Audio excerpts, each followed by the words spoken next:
Hello again. I'm Troy Baker. I'm doing Experts React to The Last of Us, Part 2. Get your tissues ready.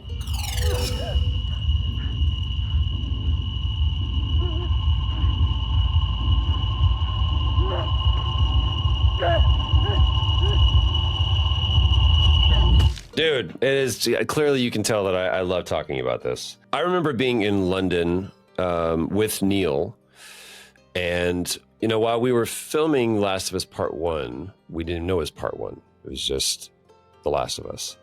And, we would joke at lunch and say, here's what you should do for the sequel. I remember saying, it's like, you gotta kill Joel in the first one, or, he was like, no. I was like, what would happen if you ended it with him dying at the last, the end of the first one, wherever. He goes, I'm not worried about a sequel. I'm just trying to tell this story. And I by no means portend to take credit for that story beat. Neil has had this story in him in some way, I would say, his whole life. But I remember being in London with him, and he says, so I have an idea for Part 2. And he knew then that whereas the inciting event for Last of Us Part 1 is Joel meets Ellie, the inciting event for Part 2 is really Joel's decision in the hospital from Part 1, because we can see how one choice to do, quote, the right thing leads inexorably to your own demise, and the downstream effect of that and how that affects the lives of so many other people. We knew that what we wanted to do, or Neil knew that what he wanted to do, was have these two storylines intersect at such a point to where you realize, oh my God, this person is this person, and we're in the same timeline, because there was a lot of opportunities for misdirect. Maybe this is Ellie's mom, or there were so many other opportunities besides once you realize that Abby is in the same timeline as Joel, and that all coalesces when Joel is helping her escape. And what a beautiful notion to have Joel rescue the person that ultimately will kill him. And it's funny because when Neil first mentioned it to me, I was like, oh, cool, great plot. Yeah, it's a great plot. I told you this was what you should do. And he's like, yeah, no, you didn't, but okay. And for me to listen to it once, it was just kind of a notion. This was not like, and then about a year later, I think, he was like, I think I'm ready to share the story with you. Come over to the house. So I came to the house, and he walked me through all the story beats. And obviously one of the first ones is Joel's dying. You don't get to rush this. He got to that point, and I said, hold on just a second. And I just cried. And I was like, it sounds so dramatic, but it was literally as if someone had just told me that a friend of mine had died. And I was like, give me a second to process this. And then I see the script for the scene. And I get to process that as both a person, as a fan, as an actor. And there's a lot of things that Neil argued, that I argued about, and in a very healthy way. And I wrestled with it. And I was like, this is wrong. We can't do this. And then we go to film it. And now it's a completely different thing. Now I'm experiencing it. Get off me! Get her hand! Get the off me! You got her! Look, you got her! Okay? You're gonna die! And I'll never forget, the leaks happen. What's going on? And at least I remember Neil kind of doubting. And he asked me, he's like, do you think we did the right thing? Anyone was gonna show up? What the hell did you expect? Maybe he was just trying to gauge my answer. And I just said, I don't know, Neil. I haven't played the game yet. You want what I want, right? And the truth is that I didn't know until I played it. End it. Now. But when I played it, I was like, there's no other version of this story I can see possibly happening. Now, you may not like the story, but I can't tell you a better version of this. and Get up. things that people come up to me and say, Please stop. he would never do this. Joel would never let his guard down. Please don't shoot. And my response is, yeah, ain't that funny when you do the thing that no one thinks you would do? Joel, please get up. Look at what happens. No! And that to me is that moment when Joel is sitting there, is just get this over with. That's one of the thoughts that I had running through my head. I was like, this is what you get for loving. This is what you get for caring. This is what you get for letting your guard down. This is why I should have just stayed. I should have said no, or I should have just gotten the girl to the fireflies and just hang the rest. But then you don't get the story of The Last of Us. You don't get the story of the father who found redemption through that one little girl.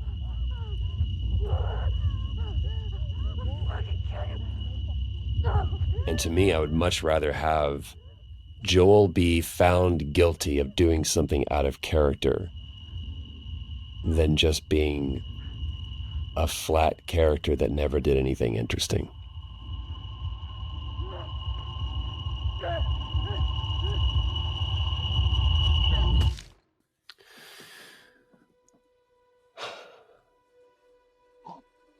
It's one of the worst days for me as an actor in my entire life.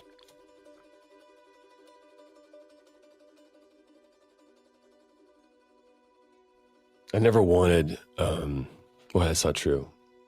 I wanted awards for a long time. I wanted that validation, and I wanted people to, I wanted to be thought of by people as, you know, again, like a hell of an actor. And after that first scene with Sarah and realizing what it takes, I'm like, I don't think I want that. And that's not to say that you always have to do a scene like that, but great performances are known for their great moments. And if it's not a great moment, it's not a great performance. And I think that what we created there was a great moment. The hardest thing for me was being on set with the two people that I care very, very much about. And one person is standing above me, and I know she's trying to be a good actor. She's trying to be, you know, separate herself and everything else, but she knows what she's doing. And she knew when she walked in, one of the few people who walked in for that role, Laura knew what she was signing up for. She knew that people were going to hate her. She knew that she was going to get. She had no idea to what level and what degree, but she knew. And she did it anyway. And the bravery that she had, because she also knew that she was the person who could play that role with the respect and the authenticity that the character demanded, and the quality that the studio expected. Nobody else would have taken it as seriously as Laura did. Nobody could have played Abby but Laura. So I'm watching this person above me navigate the scene. And then I look over and I see Ashley, who has, in real life, lost her dad and is doing her best to not just allow that trauma to overwhelm her in this moment. And so the only thing going through my head at that moment was not, oh, I hope they clip this out for the BAFTAs, but is, please let me get this in one so that Ashley doesn't have to do this again. Please don't let me be the reason why we have to go again. Can we please, I don't want to repeat what I did with Sarah the first time. I don't want to have to come back 3 months later because I didn't just look at her. And so all I did was just looked at her. And that was the hardest thing that I've had to do, is because I'm staring at someone that I love and watching her just break. And so anybody that comes up to me today and goes, I don't think it's any good, I'm like, you have no idea. It's not good. It's great. And I stand behind every frame because we left everything on the dance floor. It cost us everything. And we willingly, gladly, and exhaustively gave it all. I'm a little bit passionate about part 2. Oh my God. Ellie? Ellie. Shannon. I'm sorry.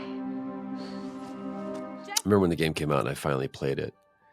And now I'm playing as a dad. I'm stealing away a few hours of my night just to play the game because I can't do what I used to do, which is, lock myself up in my studio and play for, 10 hours on end. And I'm playing and I get to that point and it's like, midnight at this point. I'm like, just go to bed. I'm like, I can't. God, what am I going to do? Just like, I'm going to put in Among Us or something just to like come to the surface. I was like, I'm just going to keep playing a little bit. And what I love is you have this brutal moment. You have this terrible tragedy that you are witness to. And it's a long scene. You saw it. We keep the player off the stick for a long time. When we come back to gameplay, now we're at Joel's house and we're going through his house, in his kitchen, in his bathroom, in his closet. I'll hang out down here. And I cried, obviously, when that we did that scene. When I came to that scene as a player, I think I wept in the house. And I texted Neil 2:00 in the morning and I said, the house is the funeral and the wake. It is the mourning and the celebration of this character. And even though that moment happens fairly early in the game, and as long of a scene as it is, it's a very brief moment in the rest of the story comparatively, it is the impact of that moment that creates ripples that last throughout the rest of the game, especially when we get to the flashbacks. The first time I played The Last of Us Part 2, it's everybody's streaming and everybody's trying to do what they can to put themselves online, and we needed that. We needed to have a community of people doing that. And so I was like, here's what I'm going to do, and I'm going to be a streamer, and I'm going to put myself up on, who doesn't want to see Joel play The Last of Us Part 2? And I had all my gear, my camera, my capture equipment, and I did it, and I was like, no, this one's for me. And I may, maybe someday play it. But that first time playing it, although, my social media manager and stuff is like, oh my God, that would be so great. And people would freak out to see you play for the first time. That first one was for me. Surprise. Holy shit. Oh, it's a mother dinosaur. It's so great to have this scene because, at this point, Joel's been gone long enough to just miss him. And all of a sudden he shows up again. You're like, oh my God, that voice. And I'm speaking as a player, not as a performer. I'm just like, oh my God. And just having him there in your space, like, man, I missed him. And Neil had an idea for this scene for a long time. But at this point, he's like, we're going to be jumping back and forth. While we were doing Uncharted was when I really started learning about film and editing and camera. Neil reminded me, he was like, because I remember asking one time, I was like, where's camera going to be? He's like, I don't know. I'm like, well, I kind of need to know where camera is. And he said, don't worry about where camera is. And I said, why not? As an actor, I should. He goes, yeah, but Sam doesn't know he's in a game. To just come in here and go, I don't know where this is going to be. At what point in the story are we going to flash back to this? It was just, all I got to do right now is just be Joel, who has a birthday surprise for Ellie. How does it smell in here? Like space. And dust. After you.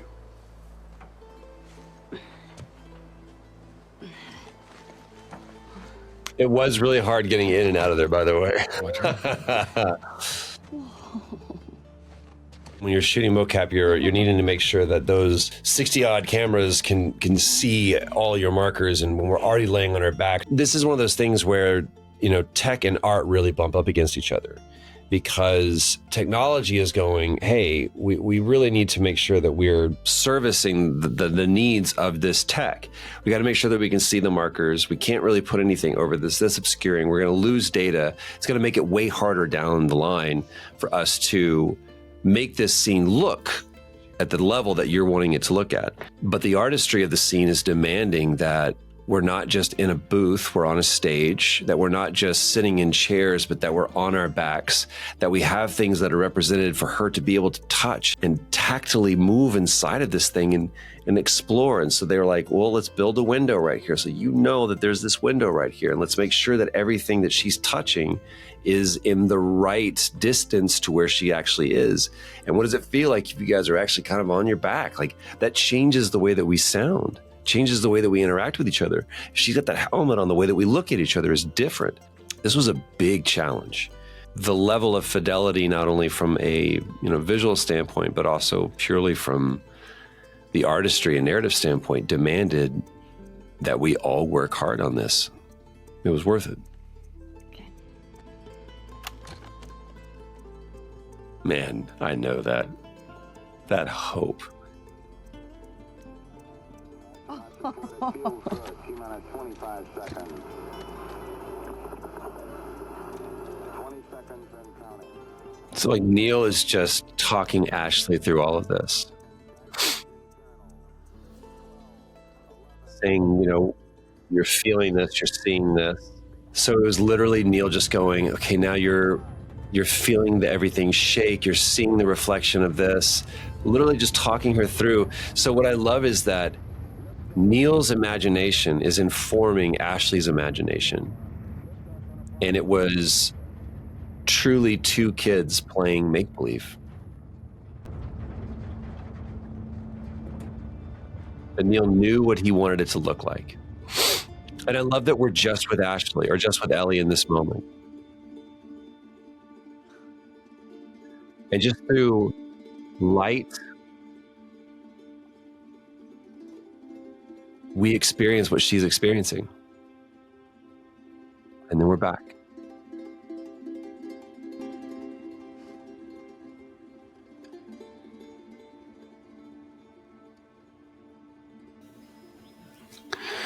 Ashley, man.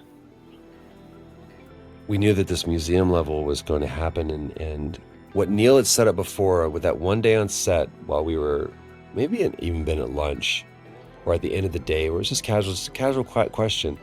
What would you have done if you hadn't have been an actor? And for me to go, I would have been a singer. And Ashley to go, astronaut, as if it's just the most normal, pedestrian, banal career for anyone to have. And none of us were like, what? We're like, yeah, that tracks. Neil wrote this for that, for her. And they built this, set for us to where it's like, we want you to be laying on your back. So when you climb into the space shuttle, the space capsule, we want you to actually be in there. And they created this kind of helmet for her to kind of put on so she kind of feels what it's like to be in there. And then he's like, we're hoping that we get this actual recording of a space shuttle launch, but you won't be hearing it right now. So I'm just going to talk you through it. And him talking Ashley through that scene and being able to just watch Ashley again, how there's two sides of the same coin. Two of my favorite scenes are really just about two people looking at each other. This is the beauty of that story, or the other is the tragedy and the ugliness. This is the beauty of that, is when he just looks at her and goes, "I'll do okay."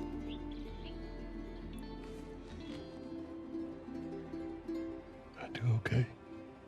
The last scene that we shot is perhaps my favorite scene of the entire story, and that's the porch scene. This is our afternoon. This is all we're doing today. It's just this. And we know we needed some mechanics. It was like, Joel's gonna be playing guitar.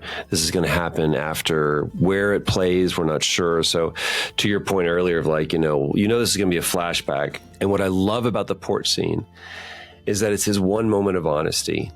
And that's all that Ellie has wanted from him, is just be honest with me. Don't defend it. Don't cover it up. Don't justify it. Just be honest with him. And when he says, if somehow the good Lord gave me a second chance at that moment, I would do it all over again. And that is just the truth.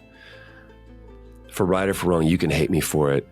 Maybe someday you'll understand what it feels like, what you would do for your kids. That to me is how I feel about The Last of Us, is that even knowing what I know now, and the beauty of those specific words, that I would do it all over again, is just the perfect way to phrase that, because it can mean so much. To one person who plays The Last of Us Part 2, you see, that's remorse. He wishes he could go back and change it.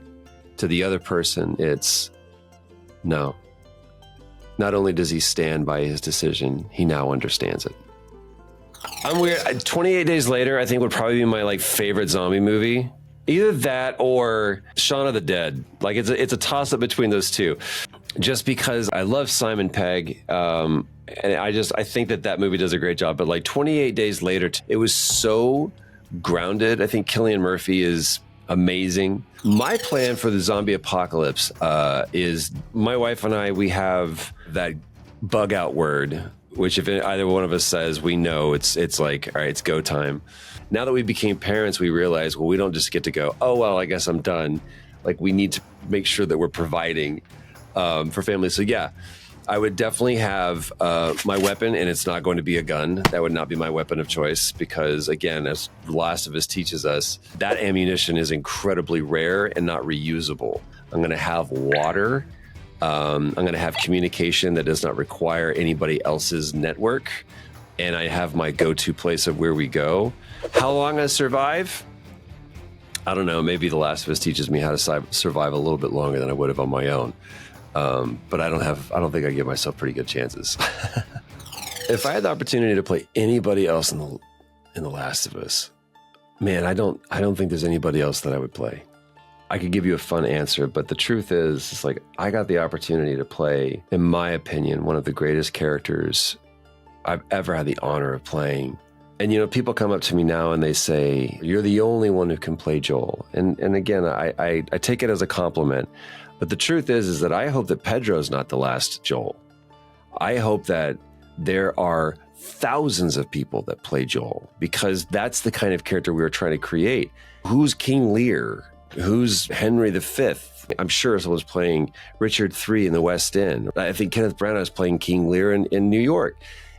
You want to play a character or create a character that lasts so far beyond you, that is iterated so much on long after I'm gone. That to me is a true accomplishment in character. Without delving too deep into Campbellian philosophy, I think that we've seen this type of story of the protector and this surrogate parent, surrogate child story play out so much is because there is a reckoning that a parent has to go through that says, what happens if I fail this? What happens if I'm incapable of protecting the one thing that is not only requiring but deserving of my protection? What if I'm not good enough? And I remember when my son was born, I counted his fingers and toes, and I did it compulsively. It wasn't I should probably count his fingers and toes because it's what they always say, but I literally did. And I understood in that moment, it was, please let whatever is bad in me stay with me. Let me be the sin eater. Let me filter this and let it not pass on to my kid. Let him be free of my trappings and my baggage, my trauma. Let him find his own, I suppose, but let me be able to equip him with the tools to be able to deal with that far better than I ever could. And so I think that this story, you look at the Odyssey, Odysseus was just trying to get back home to his wife and his kid. This is a story that has played out for millennia. It is such an old tale that Old Man Logan or even The Last of Us is a contemporary telling of the same story, which is, how can I be the best version of myself, and what do I look like? if I become the worst?